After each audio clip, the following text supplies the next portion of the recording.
Bem, essa sexta questão é exatamente a análise da série temporal do El Niño e do dipolo do Atlântico e analisar essa estrutura de relação que esses eventos do El Niño e o dipolo do Atlântico têm com o regime de vazões do horóscopo.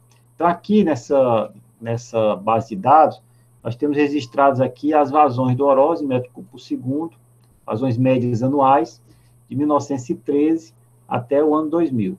Tá? Então, vamos plotar aqui para a gente poder ver como é que variou o regime, qual foi o regime de vazões nessa seção. Vamos inserir aqui um gráficozinho. Pronto. Então, a primeira coisa que a gente vai dar uma olhada aqui é que o horóscopo, nós tivemos variações importantes aqui no regime de vazões do horóscopo. Né? Vamos subir aqui. Pronto. Então, o que é que a gente está observando aqui? Aqui é o regime de vazões do horóscopo. Ops. Vamos ampliar um pouco. Colocar aqui até 2000.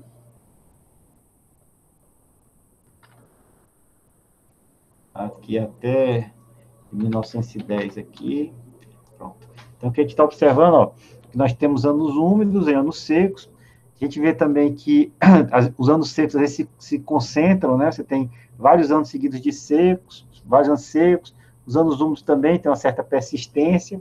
Né? E a gente tem uma grande variabilidade entre anos, né? A gente já comentou isso aí, já discutimos isso logo no início do nosso curso. Então, tem uma grande variabilidade entre anos, e anos úmidos e anos secos, que a gente chama de variabilidade entre anos, interanual. Então, você às vezes tem um ano médio, vai para ano seco, né? Às vezes até um ano úmido, você tem condições que vão para mais seco, né? Sai de uma seca diretamente quase para... tem um ano intermediário aqui meio normal, e depois você tem aqui um ano seco, um ano chuvoso. Você tem essa variabilidade que a gente chama interanual, e você também tem variabilidade decadal. Ó. Esse período aqui a gente está observando que é muito mais úmido do que esse outro aqui. 3, 6, 9, 10, 11 anos aqui mais secos, né? A gente tem aqui um conjunto de anos aqui, ó, mais úmidos aqui. Então, essa aí caracteriza o que a gente chama também de variabilidade decadal. Esse regime de variação, a variação está associado, muitas vezes não, sempre, a circulação atmosférica de grande escala, né? Porque aqui o regime de chuvas é condicionado pela zona de convergência intertropical, que é o principal sistema produtor de chuva aqui nessa região do Ceará, do norte do Nordeste, e essa zona de convergência intertropical ela vai estar sendo modulada pelo dipolo do Atlântico, né, que é a diferença entre a temperatura do Atlântico Norte e Sul. Na realidade, hoje ninguém gosta muito de chamar de dipolo do Atlântico, porque ela não caracteriza exatamente como um dipolo, como se fosse uma gangorra, ele é mais um gradiente de temperatura entre o Atlântico Norte e Sul. Então, o termo hoje mais usual é gradiente do Atlântico. E a gente tem também o Pacífico, porque no Pacífico se modula a célula de Walker, e a célula de Walker, quando ela tem o braço de subsidência sobre o Nordeste do Brasil e a Amazônia, nós temos um período seco. Esse braço que se desloca da parte oeste para a parte leste da América do Sul, está associada à ocorrência do El Niño. Então, vocês já sabem disso, já estão craques disso. Então, a gente já sabe aqui o regime de vazões, que a gente já viu a variabilidade, e agora a gente vai fazer aqui olhar aqui o El Niño. Então, isso aqui é o El Niño 3.4, né? Aquela região mais central ali do Pacífico. E aí a gente tem aqui o que a gente chama de anomalia. O que é anomalia? É a temperatura observada menos a temperatura média daquele mês. A gente sabe quantos graus a mais ou a menos a gente tem na temperatura do Pacífico, dessa região do El Niño, que é todo 5 graus norte, 5 graus sul, 90 oeste, 120 oeste, né? Então, essa região do Pacífico, então se calcula a temperatura média do oceano. E aqui são os meses do ano, a gente vê que, então tem, por exemplo, esse mês aqui de 1856, ele estava 1 grau, então já tem um El Niño forte em 1856, né? Aqui, vamos olhar, ó, 1888, que teve uma grande seca, 1888, 89. Olha aqui, olha o tamanho do El Niño da seca de 88, 89 aqui. Vou até marcar em vermelho. A gente teve El Niños em 89 de 1,6, 1,4. Em 88 a gente teve já um El Niño da ordem de 0,8, 0,9. Principalmente nesses meses aqui, né? Os meses de fevereiro, março, abril e maio, que é o período chuvoso aqui nessa nossa região, eles são chave para definir esse impacto do El Niño. Se tiver El Niño por aqui, não impacta tanto porque não chove aqui na nossa região. Mas, a zona de convergência está em outra posição. Mas nessa época aqui, né, são os meses onde acontece uma precipitação mais intensa associada à zona de convergência intertropical. A ocorrência de El Niño nesse período é muito duro, né? Vamos pegar outra seca famosa, por exemplo, a seca do 15. A seca do 15, olha aqui o El Niño na seca do 15. Nós tivemos El Niño extremamente forte na seca do 15, tá certo? Ou a seca de 19, outra seca famosa aqui, também teve associada ao El Niño.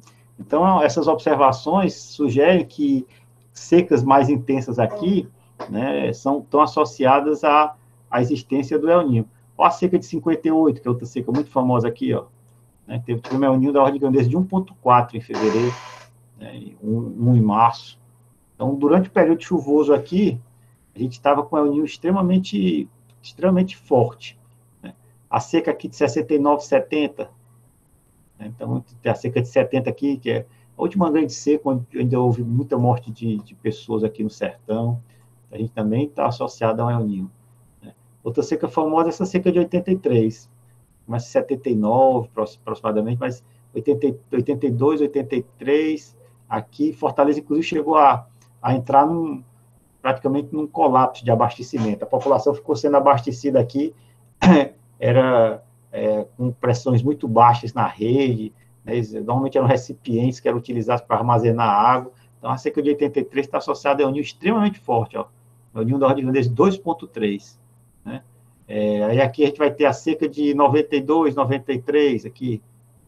Aí você tem um El Niño mais fraco que 93, mas 92 nós tivemos um El Niño muito forte.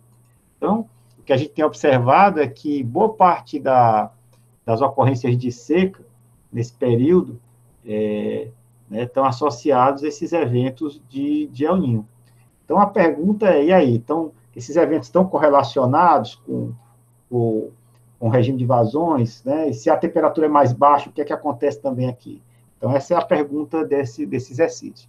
Então, o que a gente vai fazer aqui é calcular a média sazonal dessa anomalia. Então, vou pegar os meses de fevereiro, março e abril, e vou calcular a média dessa anomalia de fevereiro, março e abril. Certo? Então, vou calcular a média desses 3 meses, mais média. Então, fevereiro, março e abril. Para poder pegar aqui, no período chuvoso, né, qual seria aqui o valor lá do El Niño. E aí eu vou pegar as vazões, né? As vazões aqui estão começando em que ano? 1913. Então, vou pegar e copiar aqui, a partir de 1913, as vazões. Tá vendo? Cadê 1913? Está aqui, ó. Eu vou calcular as vazões aqui a partir de 1913. Esse aqui é o valor dos Qs. Vamos fazer uma plotagem para ver o que é que a gente encontra. Então, nossa plotagem aqui vai ser El Niño contra vazão, no período comum. Certo? Aqui agora eu vou subir e vou inserir um gráficozinho aqui. Inserir mais um gráficozinho.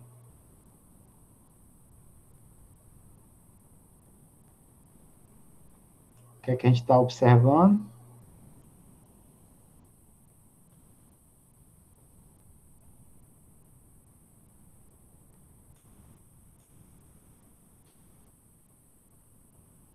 Que se tiver, o que é que ele está observando? Se está nessa região aqui de laninha, né, ou seja, de temperaturas mais frias, tem ano seco e ano úmido. Qual é a média? Para a gente poder aqui discutir um pouco melhor. Qual é a média de longo prazo aqui dessas vazões? Para a gente poder ter uma ordem de grandeza do fenômeno. Então, a média de longo prazo é de 33. 33. 33.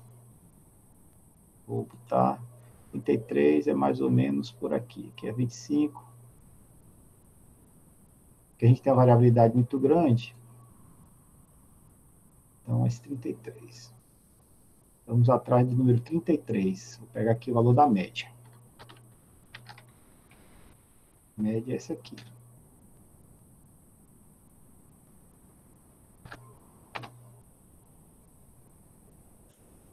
Vou plotar aqui a média.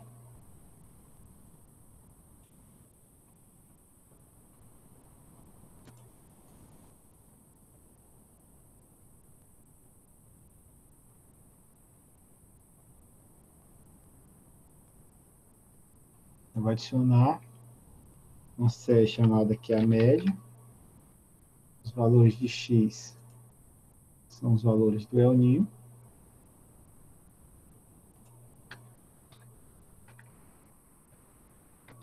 Os valores de y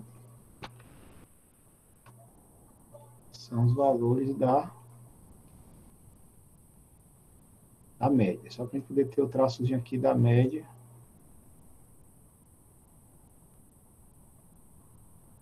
Pronto. O que é que vocês estão observando? Que quando a gente tem El Niños acima de 1000, praticamente toda vez que aconteceu isso, os valores ficaram abaixo da média. Né? Quando você tem El Niño acima de 1 grau. Né?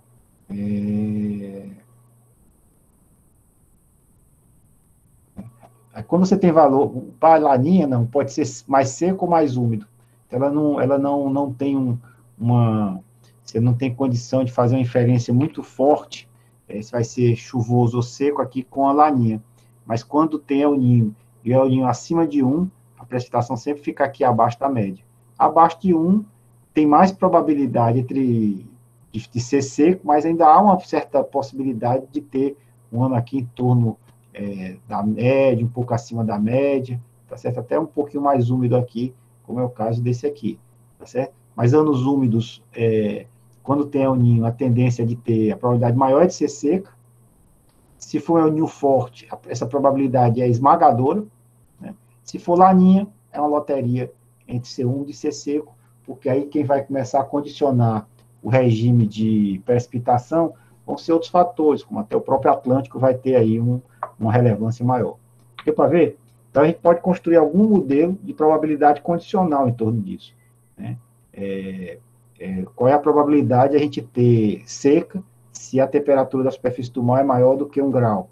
Né? Ou se ela é entre meio e 1 grau. Então, você vê aqui que a gente tem condição de construir uma estatística. Né? Se ela está entre meio e 1 grau, se eu pegar esses anos da série histórica, ela tem a probabilidade de ser acima da média. Quantos pontinhos tem aqui? Ó? 1, 2, 3, 4, 5, 6, 7, 8, 9, 10, 11. Né? Então, ela tem 3 em 11. 3 onzeavos é a probabilidade de ela ser mais úmida. Tá certo? Então, a gente tem aqui com a probabilidade de ficar abaixo da média. Então, você tem condição que é o complementar disso com relação a 1. Né? Nesse caso aqui, se ele está acima de 1, temos 1, 2, 3, 4, 5, 6, 7, 8, 9, 10. Dos 10 só tem 1, então tem 10% só de chance de ser em torno da média, 0% de chance de ser mais úmido e 90% de chance de ser seco. Né? Então, assim, a gente já tem condição aqui de, olhando esses gráficos e essas configurações, começar a definir uma estatística. Só que depois a gente pode utilizar métodos estatísticos mais robustos, né?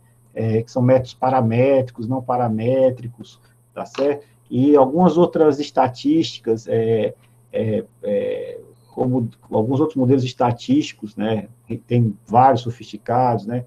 Os Markov Models, né? Você pode utilizar cópulas, né? A fazer análise bayesiana. Então, aí surge uma gama muito grande de possibilidades de modelos estatísticos que vão pegar essa variável explicativa, que seria o El Niño, né, e outras ligadas à temperatura da superfície do mar, e outras ligadas a outras características atmosféricas, para poder explicar o regime de vazões aqui no estado, porque esse regime de vazões está condicionado por isso, tá certo?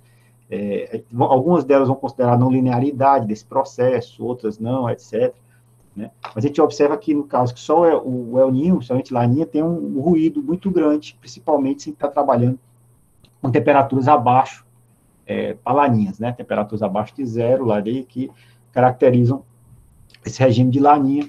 O El Niño, ele é muito definidor se ele é acima em torno aí de 1 grau, né? Acima de 1 grau, ele já define muito as condições de uma probabilidade maior de ser seca. Então, a modelagem estatística pode ser aplicada aí para fazer, inclusive, modelos de previsão de vazões. Obviamente, ele não é a única metodologia, existem os modelos que a gente chama acoplados, que são modelos que vão simular o comportamento da atmosfera, do planeta como um todo, para a partir daí inferir qual é o regime de precipitações, e a partir dessa inferência do regime de precipitações, a gente tem condição de forçar, como a gente chama, os modelos hidrológicos, e esse forçar dos modelos hidrológicos permite que a gente calcule quais são as vazões dos rios, e a partir dessas informações, seja pela modelagem estatística, seja por essa modelagem acoplada, a gente tem condição de incorporar essas vazões nos modelos de operação de reservatórios, e aí construir cenários de abastecimento, avaliar a necessidade ou não de fazer racionamento em uma determinada cidade, ou num determinado período de irrigação, ou numa determinada indústria, né, ou qual é a combinação desses três, de racionamento dessas três grandes usos aí que eu acabei de citar, seria necessário para que a gente possa evitar colapsos e evitar maiores danos à população em função de potenciais perdas. Tá?